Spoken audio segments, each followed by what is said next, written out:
আসসালামু আলাইকুম শাইখ। ওয়ালাইকুম আসসালাম রহমতুল্লাহ বরকাত। জি শাইখ, আমার প্রশ্নটা একটু সেনসিটিভ বিষয়ে। কোথা আহ, থেকে বলছেন? কোন দেশ থেকে? শাইখ ঢাকা থেকে বলছি, বাংলাদেশ। বলেন। জি।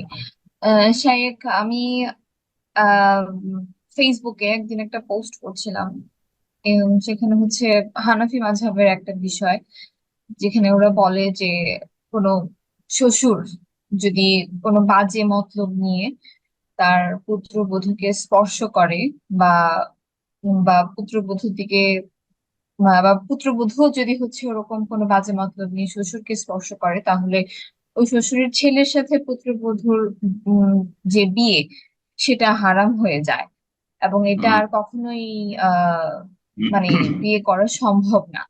এখন অটো তালাক। এটা নিয়ে। অটো তালাক। তাদের বেদাতি মুফতি বলেছে অটো তালাক। জি জি। হুম। জি। আর তাদের হচ্ছে ক্ষেত্রে এটা নিয়ে। হরমতে মোসাহারা। জি, হুরমাতে মুসাহারা। আর এটা নিয়ে হচ্ছে আমি অনেক আহ, মানে অনলাইনে গুগলে হচ্ছে অনেক রিসার্চ করেছি, and দেখেছি যে হচ্ছে কোনো সহি যে সিয়াসিত্তার যে হচ্ছে 6টি বই, ওইখানে হচ্ছে এই ধরনের কোনো মানে সহি হাদিস আমি পাইনি। কিন্তু হুম। আহ মুসান্নাফ ইবনে আবি শাইবা এবং মুসান্নাফ ইবনে আব্দুর রাজ্জাকে নাকি হচ্ছে এই ধরনের কিছু হাদিস বর্ণিত হয়েছে, হযরত ইবনে আব্বাস রাদিয়াল্লাহু তাআলা আনহু এবং হযরত ইবনে উমর রাদিয়াল্লাহু তাআলা আনহু থেকে। এখন এই হাদিস গুলো কি কতটুকু সহিহ? প্রথম কথা হরমতে মোসাহারাত। হ্যাঁ। এমনকি জেনাও যদি করে নেই তবুও স্বামী হারাম হবে না। কোনো দলিল নেই এর। আর দলিল খুঁজতে হবে প্রথম কোরআনে কারিমে, কারণ কোরআনে কারিম দিন ইসলামের 1 নম্বর উৎস। 2 নম্বরে খুঁজতে হবে রসুল্লাহ সাল্লামের সহি সন্না, মানে রসুল্লাহ সাল্লামের কথা দ্বারা প্রমাণিত, তার আমল দ্বারা প্রমাণিত। হ্যাঁ। তার অনুমোদন দ্বারা প্রমাণিত। যদি না থাকে, কোরআনে নয় সন্না নেই, তাহলে যুক্তি তো মুক্তি খুঁজলে জাহান্নামে যেতে হবে। প্রথম যে যুক্তি পেশ করেছিল কোরআন সন্ন্যার বাইরে, সে হচ্ছে ওহির বিধানের বাইরে, সে হচ্ছে ইবলিস, ওলমান কাসা ইবলিস। তারপরে কোন কোন ব্যক্তির মত কোথাও যদি থাকে, মোসান্নফ ইবনে আবি শাইবা আর মোসান্নফ আব্দুর রাজ্জাক, এগুলোতে তবে বহু জাল জয়ীফ কথা রয়েছে, বহু আসার রয়েছে, সাহাবায়ে কেরাম তো বর্ণিত। প্রথম কথা সহি কিনা এটা বিষয়। তারপরে সহি হইল কোন ব্যক্তির কথা কোন হুজ্জত নাই যদি নবী সাল্লাল্লাহু আলাইহি ইসলাম থেকে সে বিষয়গুলি প্রমাণিত না থাকে। বোঝা গেছে?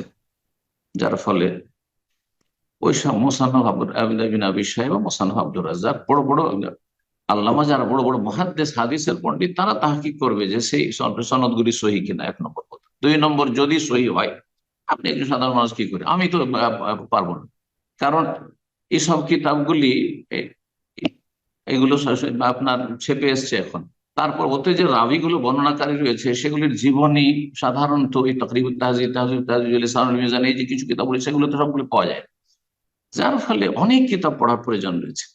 আর তারপরে যে যুগ ছিল সেই হাদিস সংকরের যুগ, সেই যুগের লোকেরা যদি ইখতলাফ করে থাকে, তাহলে সেই ক্ষেত্রে আমার আমার জানার কোনো উৎস নেই।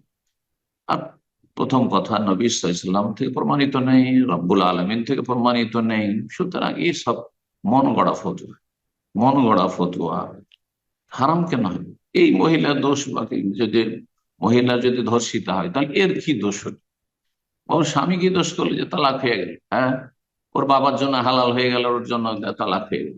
নজর পড়ে গেছে, অচেতন হয়ে বসে আছে, আর লজ্জা স্থান হয়তো শ্বশুর কুলে আছে, আর বউর নজর পড়ে গেছে, বলছে ওর মতে মশার হারাম হয়ে গেছে।